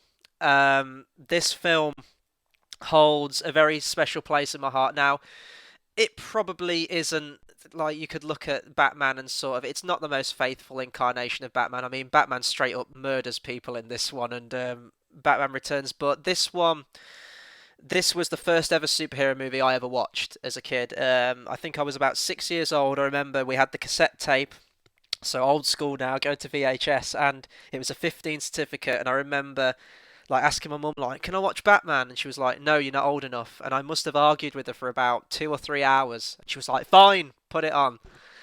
And from the opening shot, the opening music comes in with Danny Elfman, and the whole opening title sequence is the sort of like tracking through the emblem of Batman, and the camera pulls up and it's Batman.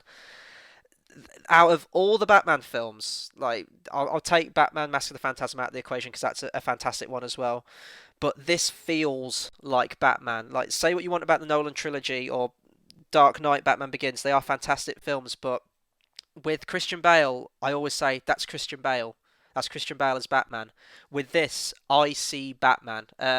Michael Keaton is my favourite live action incarnation of Batman we've had so far. I mean, Affleck could take that, and honourable mention as well to Adam West. Of course, everyone loves Adam West, but with the comic books that had come out before this, sort of in the 80s, we'd had The Killing Joke and we'd had Dark Knight Returns.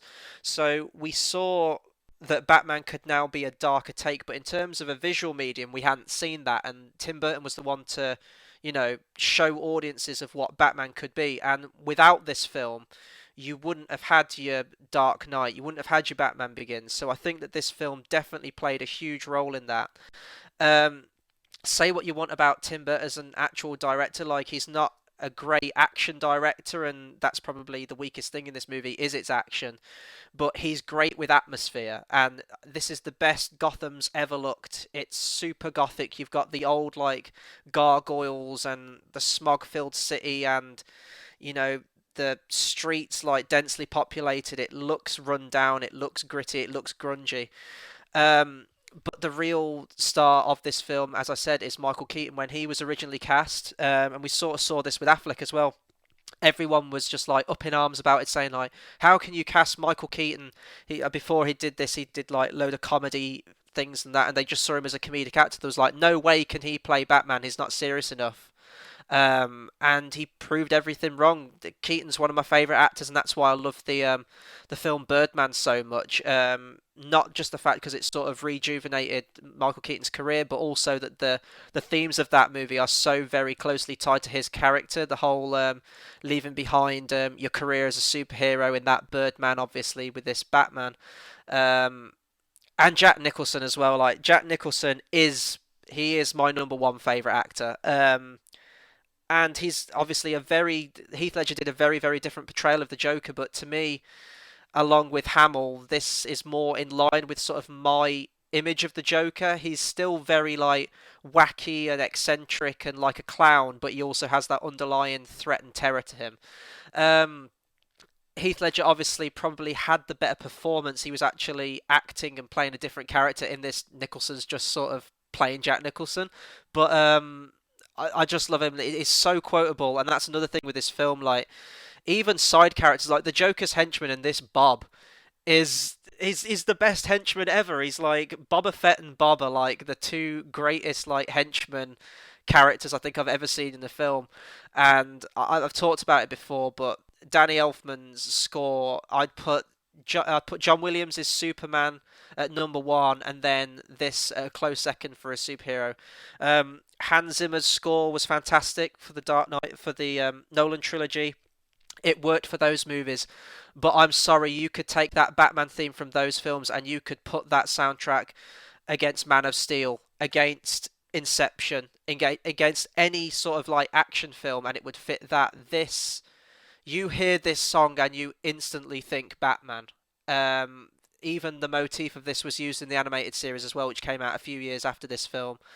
I cannot say a positive. I cannot say enough positive things about this soundtrack, and I was actually really lucky. I got to see Danny Elfman in concert play all the music of Tim Burton's films, and it got to this soundtrack. Like I had the program, I knew it was coming up, but I got chills when I heard this song because it took me right back when I first heard that soundtrack as a kid when I was 6 years old. There are elements that have aged quite considerably. Obviously, Prince did the entire sort of like soundtrack to it, like these songs in it, rather than Danny Elfman's score. But that museum scene, even when it plays the Prince song and Jack Nicholson's just going around his trash in the museum, that's still one of like it's hilarious still to watch it to now because that's totally something Joker would do. And I guess I could sort of tie this in with Batman Returns as well. I like both films equally. Burton clearly had more free reign with the sequel, and that's why that's more classic Tim Burton. You've got the whole gothic imagery even more. It's much more disturbing and grotesque with the Penguin and sort of like Catwoman's dark sort of origin story. But I think that film's perfect as well. But to me, this one has Batman in it more. It feels more like a Batman story. He makes it very personal, where they sort of tinker with the origin and have the Joker be the one who killed Bruce's parents. And image-wise as well, where the parents are shot scene, really all the films since then have sort of been trying to replicate this scene, I think. Even with the Gotham TV show where you see Bruce's parents get shot, they still do the whole bit where the robber grabs for the pearls and like pulls the necklace and they all scatter on the floor in slow motion. That's sort of been an image that's always featured in all the Batman things now, and obviously in Batman v Superman we're going to get another origin flashback of Batman, so it'll be interesting to see how Zack Snyder does that. But yeah, I think out of the two, out of Batman and Batman Returns, I'd have to give the edge to this one, although I love both of them, purely for the fact that it was the first superhero film I ever watched. Yeah, and I want to say with Batman, the 1989 one, I absolutely love this film.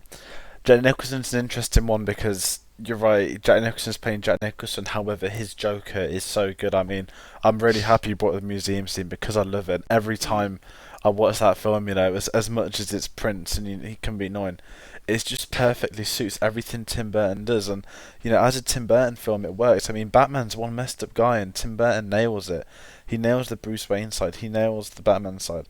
And it's great. And the other thing, at this point, you had Adam West Batman, and then you had the Richard Donner Superman films. You hadn't had anything dark, and it was a massive risk doing this. I think, for a 1989, it's one of the highest grossing films of all time, and it is a great film. I mean, it didn't make my list, obviously it didn't, but it's like it's in that very high mark where, again, we'll say this list was one of the toughest I've had to do. Favorite films, they're easy to do because they're your favorites, but when it's these ones, it's kind of like, oh, but I love that, oh no, I love this. And Batman 1989, I'm happy it's been brought up, because I genuinely didn't know what you were going to pick until you actually said it, because I thought you'd have gone Days of Future Past. But it's so easy to forget this film as well, because there's a lot of people that haven't seen these, and I know it's a lot of the old ones that have them, but the first two, well, obviously the main two of the Tim Burton ones, they're great fun, and they nail the characters, all of it. And even the little things like Vicky Vale, that's a comic book character that they utilise well, and the kind of her sidekick, and it's one of them. I love it, but especially with the 1989 one, it's kind of Joker being the Joker, not just Jack Nicholson. What I've noticed about this film as well, it's kind of interesting. When I was at uni, there was a few people who hadn't seen this film, and they got round to watching it, and they really, really didn't like it. So I'm wondering if it's sort of like a nostalgic thing the most. Like I'm not sure when you first saw this film, but as I said, like I saw this when I was a kid, so it's always got that special place in my heart. But I think if an audience watched it now, they may find it very dated, and obviously they've got the entire Nolan trilogy to like that's their Batman. That's their Batman for this generation. But to me, this is the one I always think of when I look back at it. And you know what's the biggest shame of this entire series? And then when it led into the Joel Schumacher one, we never got to see Billy D. Williams I was as about to say, Two-Face. yeah, I love the fact in the first one he's there and it's like, oh my god, it's Two-Face and it's Lando, and you're waiting and waiting, and that was clearly Tim Burton's plan. And then Batman Returns is interesting because I like it, but I don't love it. To me, it goes a bit too much into the Tim Burton realm. I can see that. Yeah. And I think the issue there is the studio. They were strict but lenient on Batman, but I think they gave him too much creative control over Returns. I think it worked for some. I can understand it, but I think if the studio had kind of said that's a bit too much, if it had come out better, I think he would have probably done that third film. But it's one of them where, you know what, keep the two films, they're great as they are. And the 1989 Batman, it is a classic.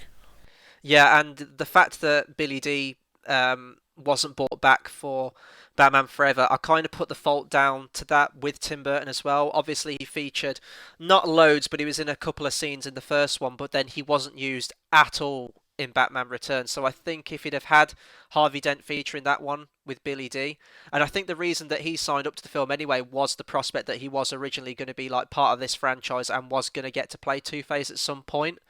But the fact that you only see him in the first movie a little bit, he's not in the second one. I think he's not integrated well enough into like a viewer's mind to remember him going into Batman Forever. But it's quite interesting to read up about like Batman Forever before like Tim Burton was off the project and Michael Keaton only wanted to be a part of it if Tim Burton was still going to be directing, so he dropped out. And like Tim Burton's initial concept, I think, was going to be that the Riddler was going to be the main villain, and he was going to be sort of like a cropped head, and he was going to have like a question mark shaved into his head. He was going to be like an anarchist and completely off the wall and stuff like that. So it's interesting to see what could have been. But yeah, the Tim Burton ones. My favourite Batman incarnation of all time, I think a lot of people's is the animated series. I think that balances it best with like it can be grounded, it can be like serious and do a lot of mature things, but it's still very much comic book Batman, and that's what I'm hoping we're going to get with Ben Affleck's. But the whole tone and imagery and stuff, even for the animated series, was born straight from this film. So that's why I gave this to my number one. It's probably, well, I know for a fact it's not the best made movie out of all the films that are featured on my list and stuff like that. Like I think The Crow's definitely a sort of better rounded movie, but out of any comic book movie, like it can be on TV. I can just throw it up on DVD. It can be at any point of that film, and like I'll just watch it. It's really easy to get into. Also, for me, one of the best all-time endings to a comic book film ever. Like that the majestic music and like the camera pans up to the building, and it's just Batman stood on the edge of a building looking up at the bat signal, and it's just that's perfect. That's how you do Batman. Definitely. But yeah, we've talked. This is probably one of our longest top 10 lists, but we love comic book movies so much that sometimes you just got to talk for like an hour and a half or more on comic book films. But comment below. Let us know your top list. Like, there's so many comic book movies out there. There's loads we didn't get to mention, so it'll be interesting if anyone's still sticking with us up until this point. Like, what are your favourites? Like, drop us a message below. Like, get involved with the channel. Get involved with this countdown. We want to know what you pick. So we're going to kind of move on to our two final segments now. We've got Film Fights and Recommended Movie. So let's kick off with Film Fights then. How Film Fights works is that we usually take a person, people, or like a situation or anything from either our news section or our main review section, and we pit them against each other in a sort of fun what-if fight. So today, obviously, we've talked about comic book movies and stuff like that. So we've got this could become quite controversial, I think, but I think I've got an idea that we may fall on the same side on this one. So today, our fight is, who would win in a fight? The Avengers versus the Justice League. This is going to get tough. So, George, kick us off first. Where do you stand on this fight? Well, it's an interesting one because if you look at it, the Avengers have only really got a mass following in the past 5-6 years, whereas everyone's known the Justice League, mainly the Trinity of it. And it's one of them, okay, Avengers got more films. This isn't necessarily the films talking the point. But I have to go with the Justice League. I think they're better characters. They have the best character. It's not like it's a bit biased on both sides. And I just think if they were going to have a fight, they would wipe the floor with it. There'd be no retaliation. Like, you'd have Iron Man, oh no, he's got a nice flying suit, it's still not good enough for Batman. It doesn't matter if he tries to make a joke, it's not good enough, Batman's got him. And you can look at it almost like, God for God. Wonder Woman would probably destroy Thor in all honesty. Yeah. Superman, Captain America, we hate Superman because he's boring. And yes, it'd be a boring victory. And then you can just look at some of the other stuff like Green Arrow, he is an awesome character, he is better than Hawkeye. And seriously, I've always said to everyone I know, and everyone that reads comic books, DC Comics is so superior to Marvel. Marvel is only dominating in the film. And you know what, give it 5 years, DC will be dominating films just like they are with TV, games and comics. Yeah, absolutely. And I think Marvel has the more popular characters and superheroes and stuff, probably because they've done a better job of like marketing them like in their films and stuff. But DC's are iconic. Like, you cannot think of a better a trio of superheroes than you do with Superman, Batman and Wonder Woman. They are icons. Batman 75 years, stuff like that. Superman, like the first proper superhero in comics. They're absolute archetypes. And going back to this fight, let's be honest, I know it's a really, really boring answer and we hate the character because of it, but Superman could take on the entire Avengers on his own and beat them. Let's be honest, like, he can do anything. But if we're going to have people versus people, as you said, like, Iron Man would probably go up against Batman. You've kind of got to go with a comic book Batman here, and this is bullshit as well, but it's like, of course he's going to win because he's Batman. Like, he'll just pull any like bullshit gadget out at any moment he needs from his utility belt, and he's probably like, if he can outsmart Superman, the strongest thing on Earth, then I think he can take out a guy in a metal suit. Wonder Woman, as you said, and it kind of depends because obviously the lineups change so much with Avengers and Justice League. I guess with Justice League, because we haven't seen it properly in the films yet, we're going to go with Superman, Batman, Wonder Woman, The Flash, Green Lantern, and maybe Martian Manhunter and Aquaman, I guess. And even Aquaman, right? I'm going to stand up for Aquaman right now. This is a die-hard Aquaman fan here. He does not deserve all the hate, all the ridicule, all the bad rap he gets. He can control everything in the sea, and the seas themselves. That's fucking amazing. He could bring in like an army of sharks, and I think he has done in like a recent incarnation. You see him like with an army of sharks behind him, and that's fucking awesome. So, for that reason alone, you've got Batman in there, you've got Superman, the strongest superhero of all time, and you've got goddamn Aquaman. For that reason alone, Justice League absolutely wiped the floor with the Avengers. Let's be honest, you're taking out two immediately in the fight before it even starts. Like, bye-bye Black Widow and Hawkeye, like, you were fun while you lasted. If there's going to be anyone who sort of stays in this fight for a sort of long period of time, I would say it'd probably be Thor and the Hulk. But even then, like, Superman took down Doomsday. Granted, he died in the process, but then he came back. So, and, if Superman teams up with Wonder Woman, Thor's out the fight. So, for me, hands down, Justice League. You agree, the winner this time is Justice League, but there'll probably be a lot of people that disagree with us. So, if you do, comment below. Let us know who you think would win in a fight between this. And obviously we're going with comic book Justice League here, considering they've got, 2 characters on screen at the minute, so it's a bit unfair. And now we're moving... Oh, I just want to say, Jason Momoa's Aquaman... yeah. He's going to be a fucking badass. I mean, I've met him in person. He is a giant, and he is buzzing for Aquaman. He's going to be one of the best things about that film. That picture alone just strikes fear into the hearts of anyone. Like, he looks like Thor and Oakenshield with a trident. He looks absolutely fucking badass. I can't wait for that movie. But yeah, now we'll move into our final segment of the show, recommended movie. How this works is each week we take it in turns and we sort of recommend a movie that ties in with whatever we've talked about in our main show. Today's obviously been our top 10 list of the greatest comic book movies of all time. And it's my turn to pick. So many options this week. Like, some weeks I really struggle to think of a film, how I can tie it in. This week, absolutely no problem at all. There are hundreds and hundreds of comic book movies out there. So I've obviously gone with that link. That's the only link I've come up with. And this is actually a film that's featured in my countdown, both in my greatest films of all time and this list today. And I believe it's a film you haven't seen yet, and that is The Crow. Because I think it's time that you see this movie, and I'm actually really interested to see a person's never seen the film before to get your thoughts on it. So that's my pick for Film Club this week. Looking forward to it. Well, I hope you like, because if you hate it, then we've got an interesting debate on our hands for our Thursday show. But I think sort of knowing like the films you're into and like what we've talked about, I think you'll like it, and I hope you do, because it's a great film.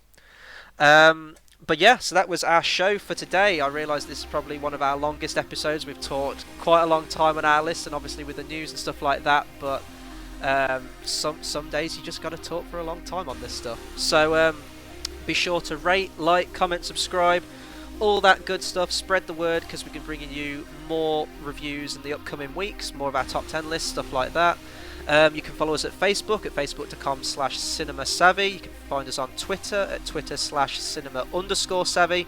And we're also on Letterboxd at letterboxd.com/cinema_savvy as well. So get involved with the channel, get commenting, let's talk movies, because we absolutely love it. So come back on Thursday for our Film Club show. We'll be talking The Crow. I realise that I've talked quite a long time on it today, but I'm sure I can find something else to talk about it. And come back next Monday, where we'll have our next edition of the main show. So until then, thank you very much for listening.